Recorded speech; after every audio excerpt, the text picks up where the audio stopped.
দীপাবলির দিন বাজার খুলতেই শিল্পপতিদের খুশির খবর, কারণ সেন্সেক্সের সূচক ঊর্ধ্বমুখী। বাজার খুলতেই দেখা গেছে শেয়ার বাজারে ব্যাপক জাম্প, লাফিয়ে লাফিয়ে বেড়েছে সূচক। 700 পয়েন্ট বৃদ্ধি সেন্সেক্সের। নিফটির সূচকও বৃদ্ধি। দীপাবলির দিন দালাল স্ট্রিটে আলোর রোশনায়। বিস্তারিত জানবো, টেলিফোন লাইনে যুক্ত হয়ে গেছে প্রতিনিধি শেখ মনিরুল। মনিরুল, ঠিক কি জানতে পারছো? দিন মুম্বাইয়ের ন্যাশনাল স্টক এক্সচেঞ্জ মার্কেটে আজকে শুধু আলোর রোশনাই। সকাল থেকেই সেন্সেক্স কিন্তু কখনো 600, 700, 750 পর্যন্ত সর্বোচ্চ কিন্তু একবার বৃদ্ধি হয়েছিল। তবে এই মুহূর্তে সেন্সেক্স এর যে সূচক প্লাস 430.24 হিসাবে দেখা গেলে 51% সেন্সেক্স এর আজকে এই মুহূর্তে বৃদ্ধি।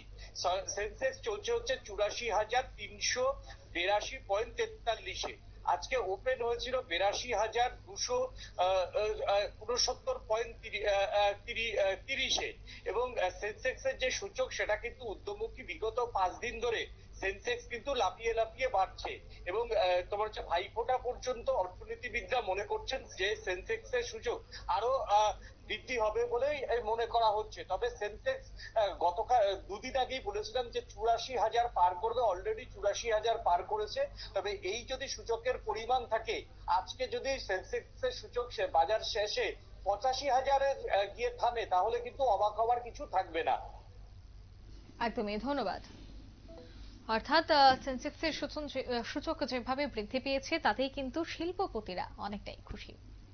এই মুহূর্তের সংবাদ এ পর্যন্ত। আমাদের পরবর্তী নিউজ এবং আপডেট দেখার জন্য অবশ্যই চোখ রাখবেন শুধুমাত্র নিউজ ভ্যানগার্ডের পর্দায়। ধন্যবাদ।